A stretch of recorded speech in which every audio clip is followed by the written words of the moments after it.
my ex-husband had broken into my home. He was intoxicated. He had a gun in his hand. And for the next 4 hours, I was assaulted. He said to me, he goes, as punishment for ruining my life, I'm going to kidnap you and make you watch me murder the new man you've been dating. And so at gunpoint, I was taken into the vehicle. We drove, it was probably 10, 12 miles to Andrew's house. And I watched as my ex-husband reached into the back seat of the vehicle, got the gun, got extra bullets, and I heard 3 gunshots. And I knew there was no way Andrew was going to survive this. Stories stir the soul. Stories reveal. And stories heal. In this podcast, we will give you an inside look at someone who's had a life-changing breakthrough. Real people, real stories with real breakthroughs.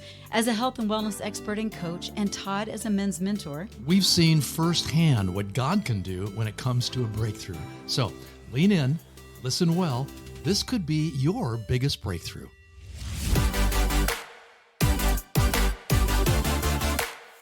Hey, welcome to Your Biggest Breakthrough. I'm your host, Wendy Pett. Hey, I'm Todd Isberger. What was that?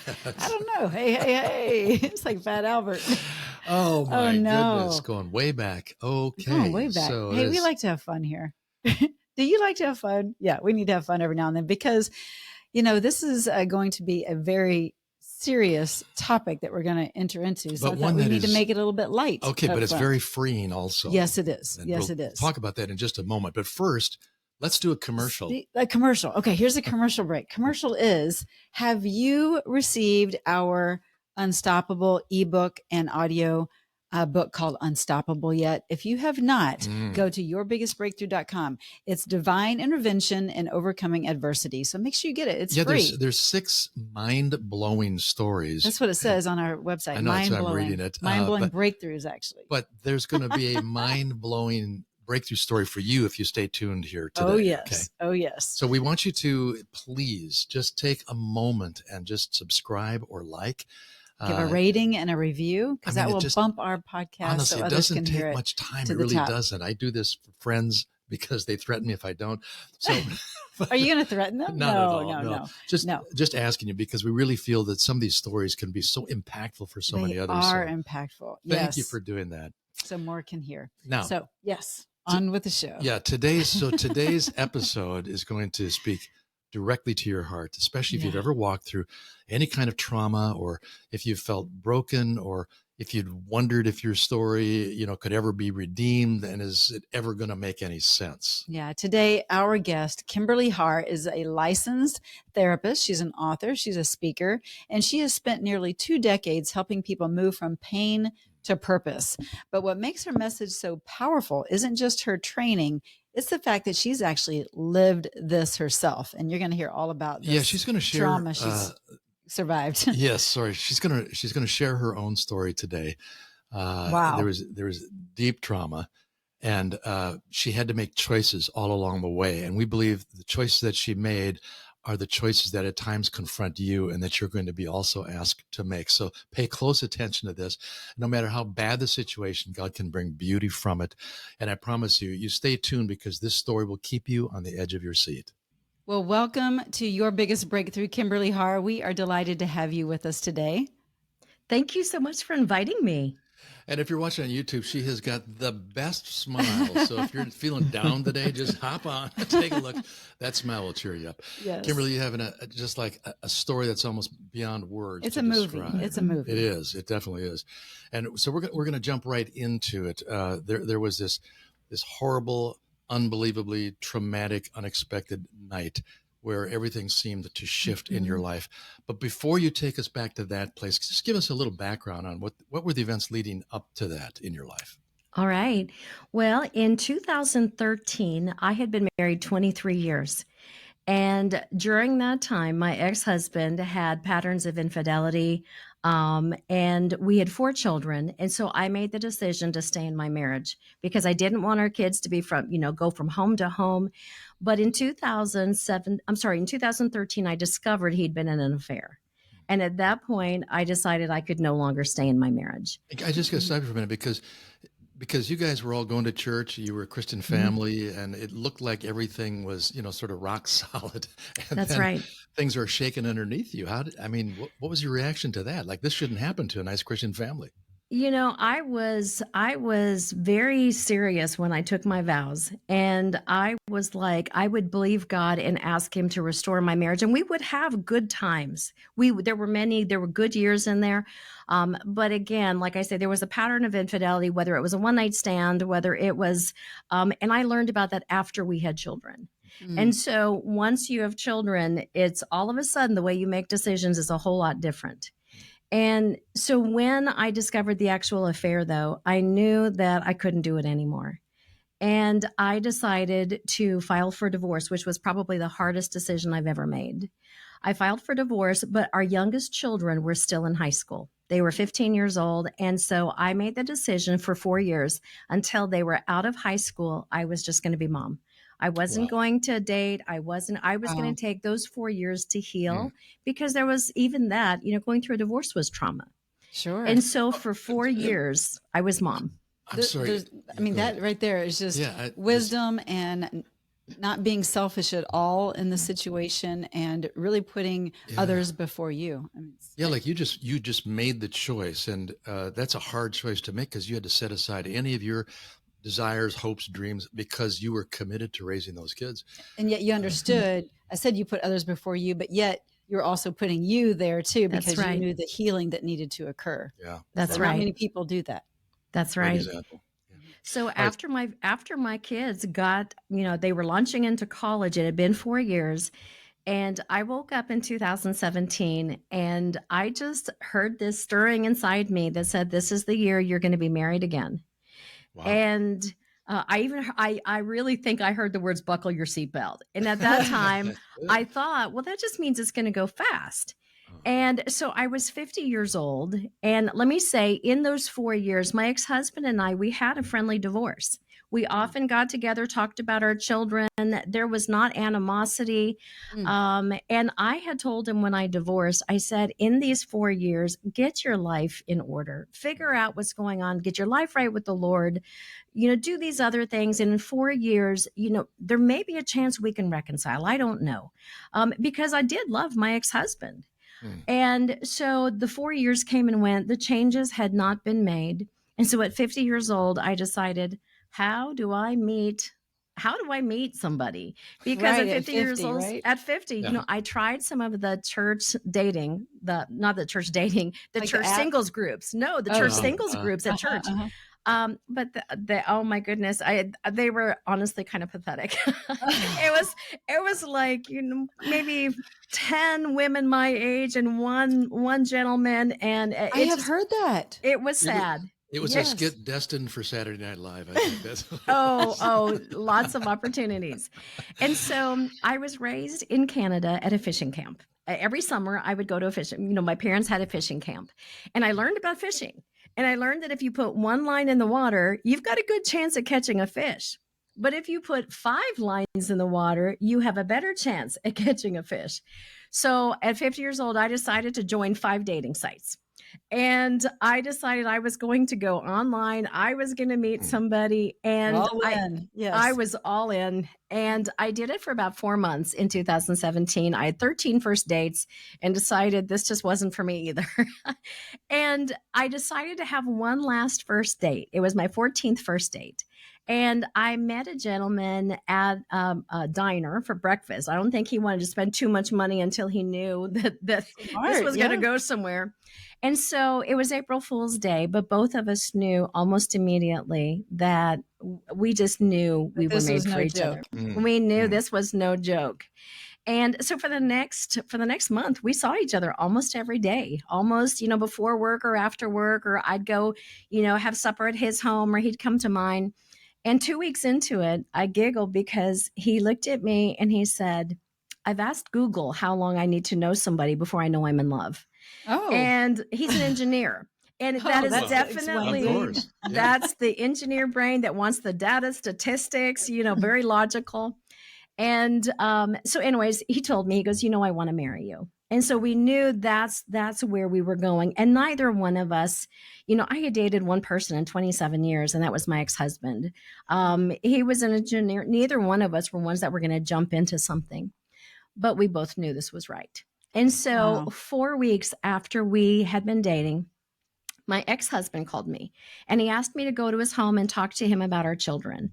It wasn't unusual. So I went after work and I was going to talk to him about our kids. And he started talking to me about wanting me to give him a chance for us to date again. And I told him, I said, I've moved on. I'm dating somebody seriously, and you need to move on as well. And the Interesting. response I got was, well, maybe I'm just going to have to go talk to that man. And it didn't make sense to me because I didn't know he knew who he was. I didn't know he knew where he lived. But unbeknownst to me, he had actually been stalking me. And so he had been following me and he knew where this man lived. So, So, real quick, mhm, Kimberly, as he says to you, I'd like to give you another chance, he already knows that you're going to this other man's house and that you're already seeing somebody. So that's that's right. maybe he was testing you a little bit.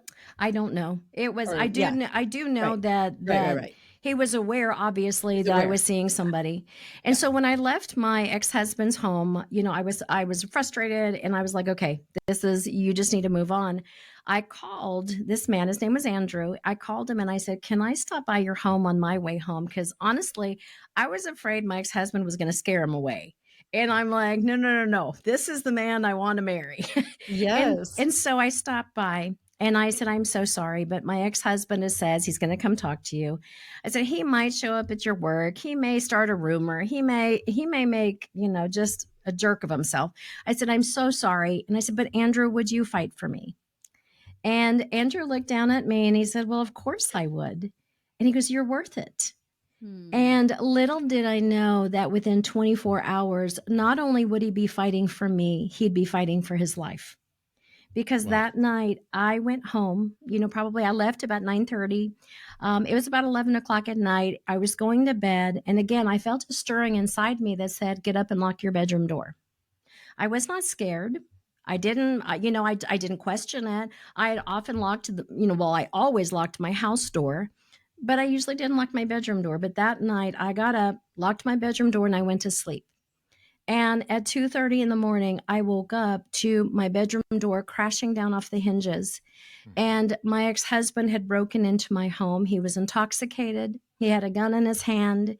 And for the next 4 hours, I was assaulted. Oh my gosh. Wow. Oh my gosh. I just got to stop for a minute because I love the fact that you paid attention to that little nudging on the Prompting. inside. Mhm. And it's just a reminder to all of us that sometimes, even if the nudging doesn't seem to Makes add up or make sense. sense, act on it. That's right. It's God's way of speaking to you about being prepared. I So that was truly pretty cool. believe that listening to that is actually what kept me alive that night. And so after the 4 hours of being assaulted, my ex-husband, he said to me, he goes, as punishment for ruining my life, I'm going to kidnap you and make you watch me murder the new man you've been dating.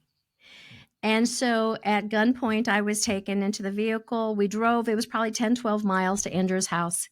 And I watched as my ex-husband reached into the back seat of the vehicle, got the gun, got extra bullets, and he looked over at me and he said, now you can go do whatever you need to do. And he had left the keys in the ignition. But I watched as he mounted the 3 steps to the front door of Andrew's house, and the door had a big lead glass window. And I heard 3 gunshots, and I knew there was no way Andrew was going to survive this. So I jumped in the driver's seat. I made a getaway to a super center that was, 4 to 6 blocks away. And I ran in screaming, call 911, and, got 911 headed in that direction. And I was taken to their warehouse to wait for the police and an ambulance to come and get me. Wow. I just want to back up for just a moment because in my head, I'm just kind of picturing all this and I'm thinking, oh my goodness. And yes, praise God that you locked the door because that delay Mm-hmm. probably did save your life.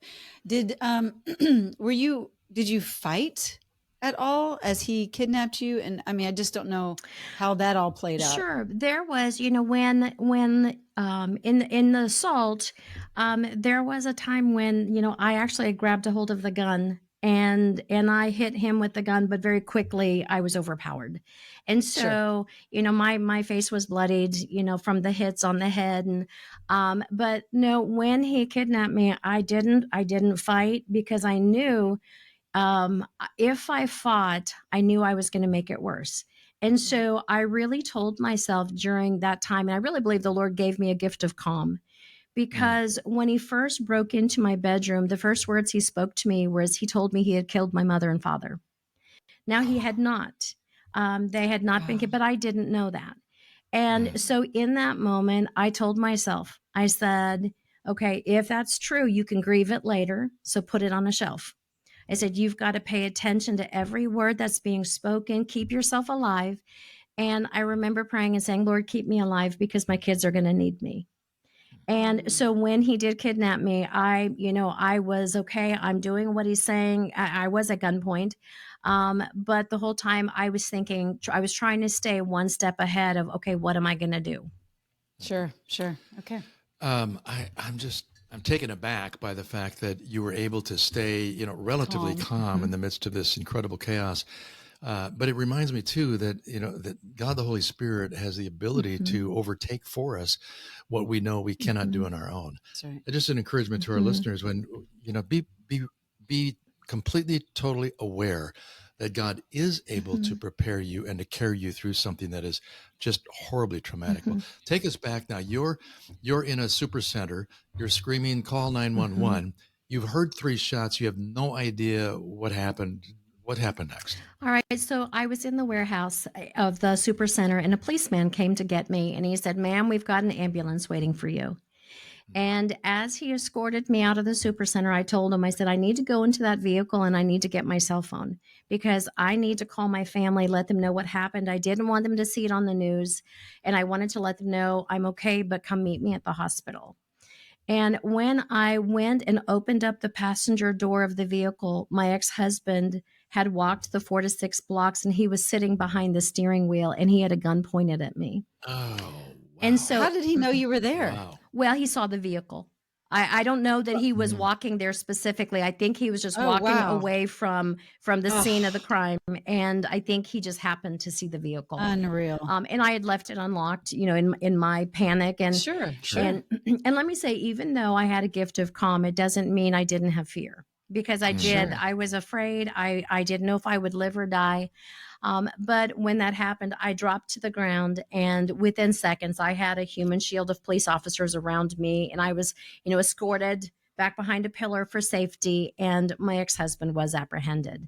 And then I was taken to the hospital in the emergency room.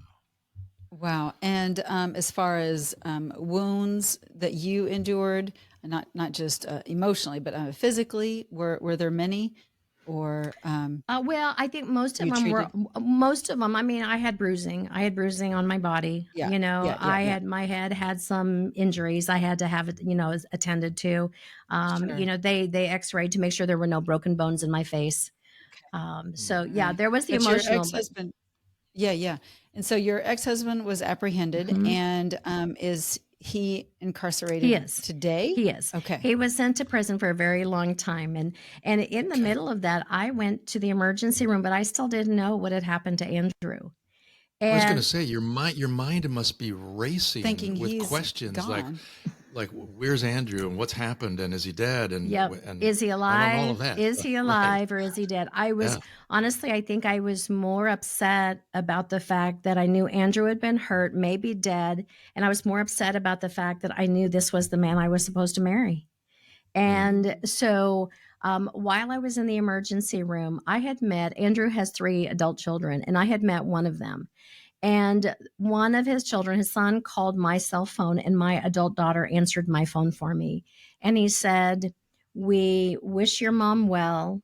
He said, our dad is in and out of surgeries. It's touch and go. We think he'll be okay. He said, but we really think our parents need to go separate ways. And when I heard, when my daughter told me that, my heart just sank. And I did. Understandable. Oh, it's right? absolutely understandable. Andrew had actually been shot 10 times. 10 times, not just the 3 shots. No, he had been shot 10 times. It was all through the front door. My ex-husband never gained entry into the house. It was all through the front door. But he was shot in the femoral artery of his leg, his arm, and his back. And so it was, he underwent, surgery after surgery as they were trying to save his life. So you have this like double whammy all within, a few hours. Yeah. Your ex goes crazy and turns on you. You didn't expect that.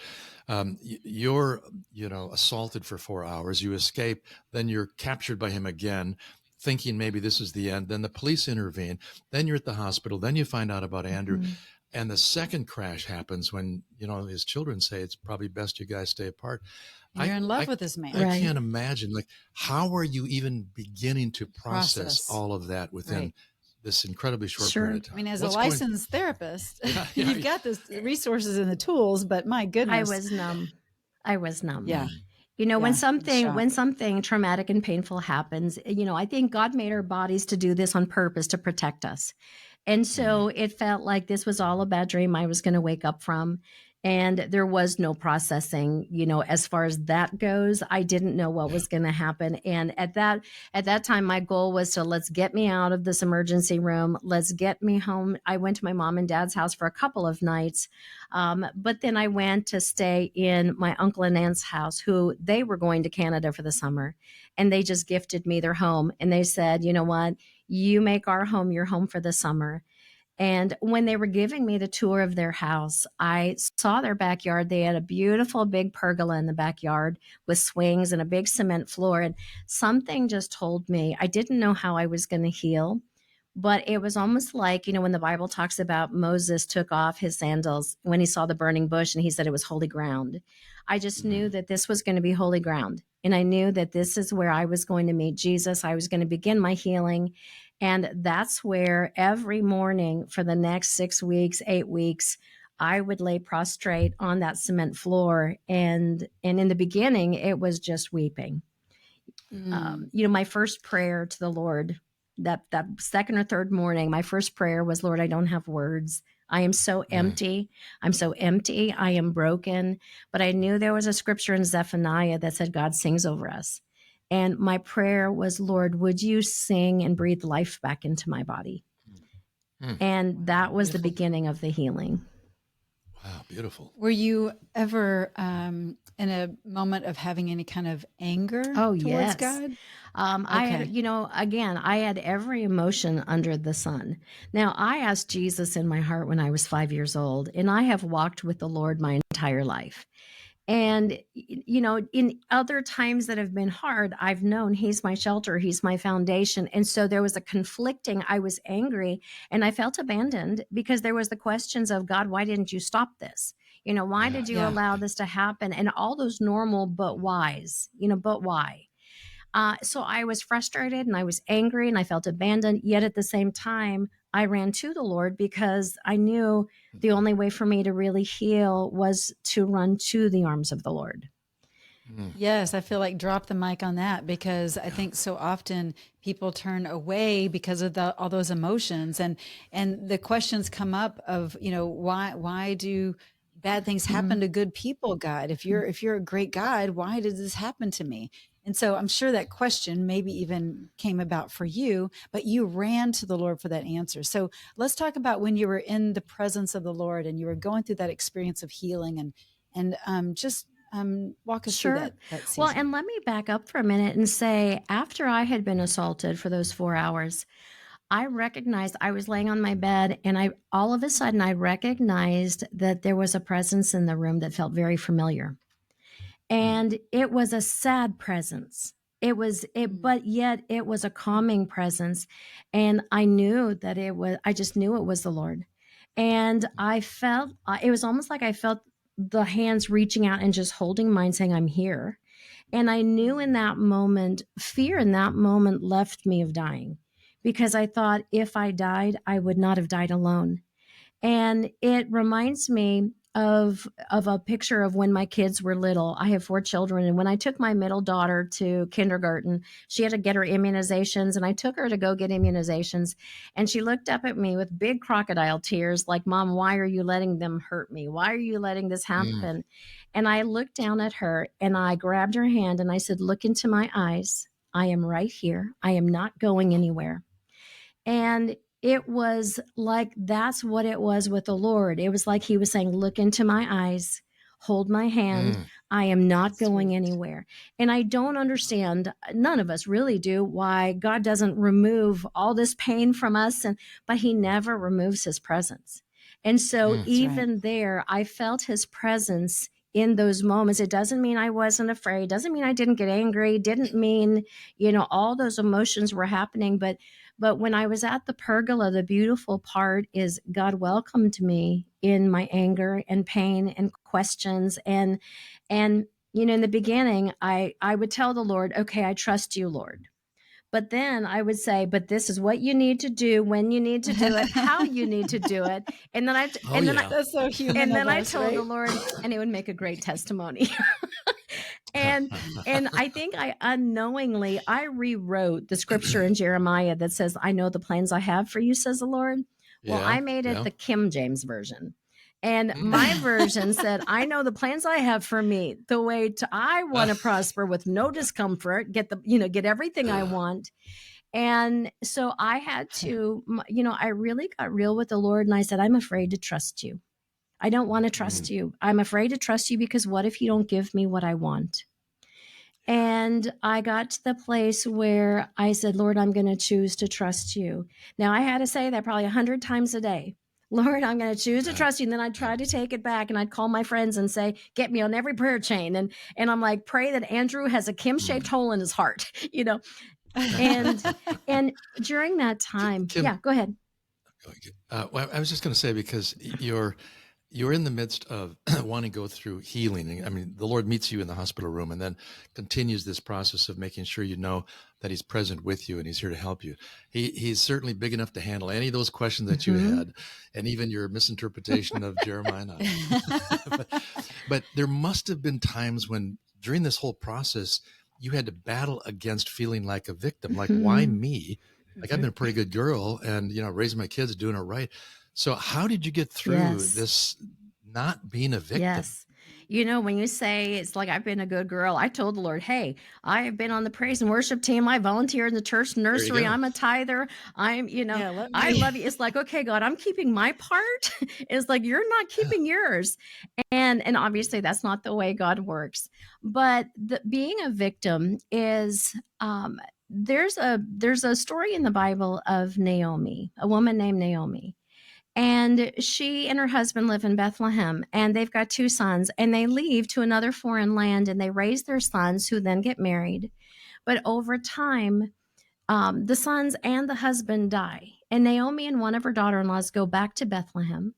And Naomi is greeted by the women, who are excited, and they say, Naomi. And what Naomi does is, first she blames God. She says, God brought me out of here plentiful, but he did this. He's bringing me back empty. And she said, from now on, I will not be called Naomi. My name will be Mara, which means bitter. And Naomi made a choice to change her name to the past and her circumstances. And, when God changed names, God always changed them to the future and to the potential and to the promise. And so when I was walking through, especially those first 6 weeks, I would have to go to the Victim Witness Center at the downtown courthouse, and I would be questioned because there was going to be a trial. And every time I went there, I was greeted with this piece of paper that said, victim, sign here. And something rose up in me, and it said, I will not be a victim. And I told, now they do that language for legal reasons, but I determined I was a victim in those hours and in those moments and in that day. But from that point on, I was victimized. It was, I got to say that is like, that needs to be emblazoned in our minds, because when you have hit a situation where you've been unfairly treated, none of it seems to make sense. To make that declaration, I will not be a victim. I think that's so powerful. Thank you for sharing that, and Kim. I think that, and this is definitely much of my therapeutic background, because I've helped people walk through their hard stories for the last 18 years. And now I was walking through a really hard one myself. And I was in the emergency room, and there was a detective there who I met up with a year later. And she asked me a year later, she said, Kim, do you remember what you told me in that emergency room? And I said, no, I don't. And she said, you looked at me and you said, I will not let this experience go to waste. I will be a better therapist because of this. And then my Amen. older daughter said, Mom, do you remember what you said to me in the emergency room? And I said, no, I don't. And she goes, Mom, you looked at me and you said, promise me you won't let this make you bitter. And even though I knew, like I said, I had all the feelings of anger, frustration, hurt, numb, didn't know how I was going to heal, but I knew that I was going to do whatever it took, no matter how long it took, is I was going to not put the name badge on that Naomi did of bitter, unforgiving, angry, stuck in pain. And I was gonna make the work to the healing part that said free, whole, joyful. My life is still ahead, and not angry, but be that forgiving. That's so beautiful, Powerful. Kim, because wow, people need to hear that, because so many people just stay in that victim role so long that Yeah. it just snuffs out God's light in them. It's like they're not able to operate the way that God would want them to operate. And I think you mentioned earlier about how God wasn't giving you what you wanted, and I'm like, well, yeah, and I think that we get caught up in that too. But He gives us what we need, Mm. right? In the midst of that chaos and trauma and drama, it's not how it's supposed to play Right. out because of free will, unfortunately, and other characters in the situation. But we get what we need from the Lord in those moments. So let's talk a moment about healing, because a lot of people that are listening here, are either experiencing their own trauma, drama situation, and they're trying to figure out, how do I heal from Yeah. this? What do I do? What is the biggest misconception that people have around Yeah. healing? The biggest misconception is that healing is linear and you just go like from this step to this step. And if you take one step, It's if done. you take this step forward, then tomorrow it's going to be a step forward. And unfortunately, healing is really messy. It is layer by layer. It's not this quick fix. Even though I made choices to heal, it was also, I had to walk that out, and it wasn't based on feelings, because our feelings, and that's maybe sometimes where we get stuck, is in our feelings. And God gave us all of Right. our emotions and feelings to be felt. We just don't want them to be our dictators. And so Yeah. for me, in that, when something like this happens, the first thing is, okay, one is you're numb, and it's normal. It's normal to do things like blame yourself and say, what did I do to cause this? And it's normal to want to isolate and pull away and not be around people. In the beginning, I didn't want to be around people, but yet I didn't want to be alone. And so it was this tug of war on the inside of me. And the devil wants us to pull away. He wants us to pull away, so he's Isolate. got us where he can feed us all this negative language, and we partner with it. Whether we begin to believe things like, my life will never get better, nobody cares, it's my fault, all these negative self-talk, that's exactly where the devil wants us to be. And so one of the things that was really helpful in healing is to get trusted people around you. It wasn't the crowds, it was those trusted friends that would do things like give the gift of silence or just presence. They'd come and I didn't have to talk to them, and they may just sit beside me while I cried. Some of them would leave a meal at the door and not stay, so I didn't have to entertain. And so in the beginning, what healing looks like, a lot of it is self-care. In the beginning, depression can set in. You stop taking care of yourself. You don't want to get out of bed. You don't want to eat because you're not hungry. And so in the beginning, healing is very practical. And it's get your physical needs, go sit in the sunlight.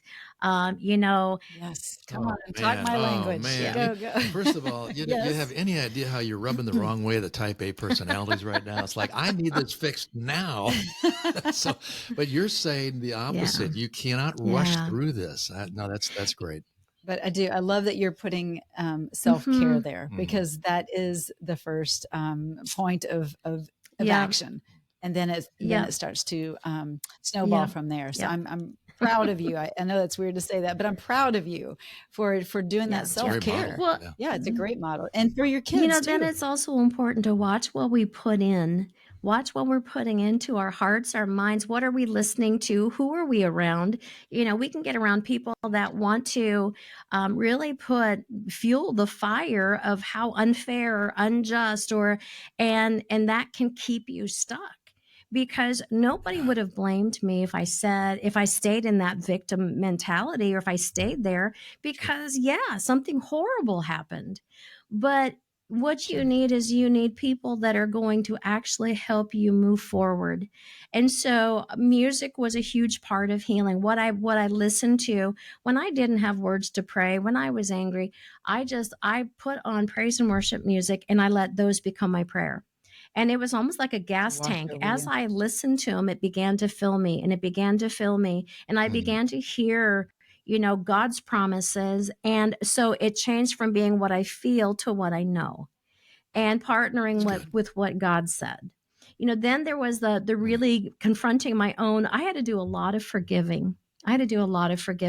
That's what Yeah, that's where we're going to where go, we're because headed. Yeah. in all of our heads we're thinking, like, how did you ever forgive this? Yeah. I mean, what happened there? And even forgive yourself. Forgiving myself was the hardest thing to do.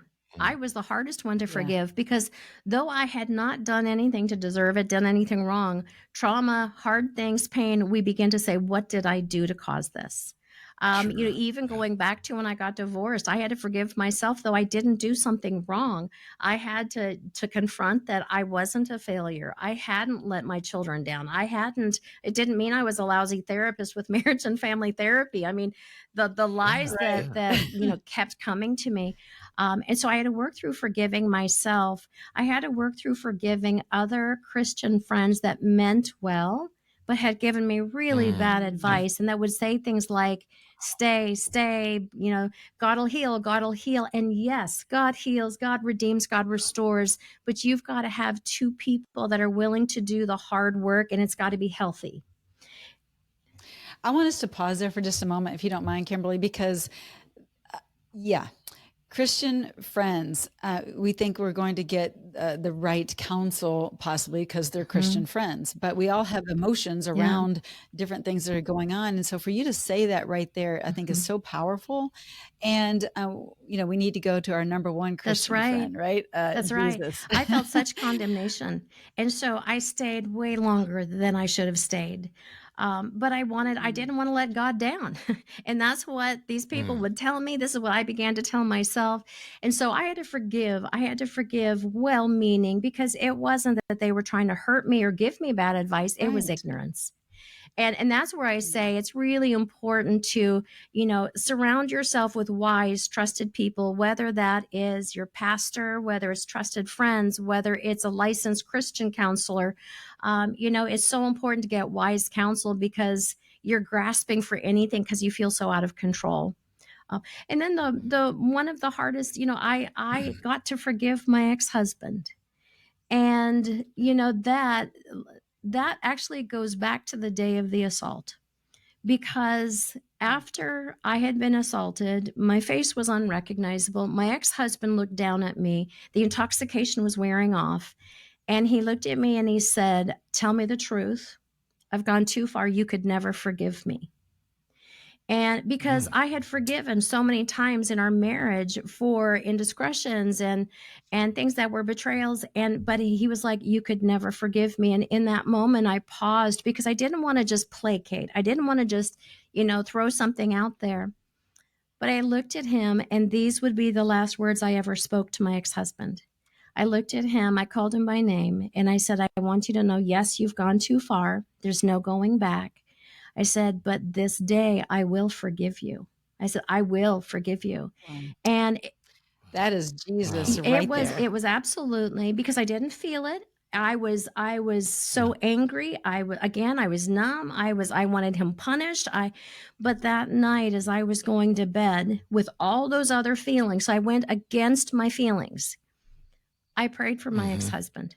I prayed that he wouldn't be scared in jail, because I thought, he's going to be there. He's going to be scared because of what he's facing. And I prayed that he would sense the presence of God around him, and that the angels would surround him. And in that moment, I really felt the Lord saying to me, if my ex-husband sought the Lord, he would feel his presence the same way I had when I was after that assault. It was like scary situation, but God was in the scary situation with me. Yeah, yeah. That's beautiful. All the things that you're talking about that you did in a good way, the response that you gave, and the suggestions you've made in terms of healing and all. I mean, it just occurs to me that without God's grace and the power of His Spirit, we just couldn't do that. But the whole point of being able to do that is to keep us free, and God has allowed you to stay free. Well, free from unforgiveness, free from on bitterness. forgiveness, I think it's important that your listeners hear that it wasn't a one-time thing. It was, I made a decision to forgive. It doesn't mean I felt like forgiving. And it wasn't like, oh, okay, I forgive. It was, and the next day when the anger came and even when bitterness would try and come in, I would get to remind myself, and today I get to forgive again for the same thing. And the next day I would get to say, and today I get to forgive for the same thing. And even all those years later, it's been 8 years. And if something reminds me of something, and there's I don't really get angry about it anymore, although it makes me sad when I think about it, but I get to remind myself, you know what, and I get to forgive it again. So it's not a one-time process. It is as you walk out healing. And this is so counterintuitive to our feelings, because our feelings say, I want punishment. I want revenge. I want them to pay. And what happens is it's like an umbilical cord that keeps you connected to the painful events. And an umbilical cord is supposed to bring life support. It's supposed to bring that life to a baby. But with anger and unforgiveness, it's like an umbilical cord that drains you of life, and it pulls that and it keeps that alive for you. So only you can cut that umbilical cord, and it's for you, not for the other person. Amen. That's it. That's it. Kimberly, yes. You have made good decisions all along the way throughout the trauma, throughout the healing process. And you refuse to become a victim, and you refuse to let this define your future. And so consequently, I mean, you're literally living out Romans 8:28, that God works all things together for good. He can, if we're willing to work with him on it. So I just think about now how God has used what you've experienced for the benefit of so many others. Yeah. You have a lot of wisdom to share. And I just want to promote for a moment here a couple of things. You've got a great website packed with resources. It's KimberlyHaar.com. We'll put that in the show free notes. resources. Make sure you grab those. Haar. And you've got a great podcast going, Keeping It Real. And you've got this wonderful book, Healing from Life's Deepest Hurts, which has got tons of practical advice in it. So your story. And so I'm just encouraging our listeners too, that look, you've been through bad stuff, but as you go through it, as you heal, as you get free, God's not going to waste a moment of that if you're willing to let him use you for the benefit of others and for his glory. So as we wrap up, Kim, I mean, I think we could stay here all day with you, because you're just, wow, you're just amazing. You're an incredible woman of faith, and you've been through so much, and you give so many people hope with what you've been through and your attitude. But what would you say to someone that really feels like their story is just too broken and that God cannot redeem it? God is in the restoring business. That is actually his specialty. He brings beauty out of our ashes. And, I like to say in the beginning, when I first met Andrew, I felt like Princess Cinderella, but then I felt like Humpty Dumpty that fell off the wall. And all the king's horses and all the king's men couldn't put me back together again. But then I ran to the King of Kings. And the King of Kings, that's what God does. And it's not a hurry. It's not, he meets you where you are. It's step by step by step. But I just like to say, just watch and see what God can do. Oh, that's so good. I love it. Just watch and see what God can do. Kimberly, Bless thank you. Thank you for your transparency. Thank you for your wisdom. Thank you for reminding us that no one's too far gone in any situation that God can't help. Well, let me throw in too, just real quick. Andrew did survive, and he is now. Yes. I'm just assuming he is now my husband of 8 years. So I didn't want to leave. I didn't want to leave people wondering, did he die? Did he live? Oh my goodness. He survived. Thank you. Kimberly, yes. Big exclamation point. Big exclamation point. Thank you, Lord. Hallelujah. Thank you, Kimberly. Oh my goodness. Thank you. God bless you. And again, go to KimberlyHaar.com. Thank you. Take care. Well, that's a wrap for today's show. We hope you enjoyed it. As always, we love spending time with you right here on Your Biggest Breakthrough podcast. We look forward to seeing you on the next episode. But until then, just head on over to yourbiggestbreakthrough.com where you'll find some free resources and information and a place where you can comment, and we would love to dialogue with you there. Thanks so much for tuning in, and we'll see you next time.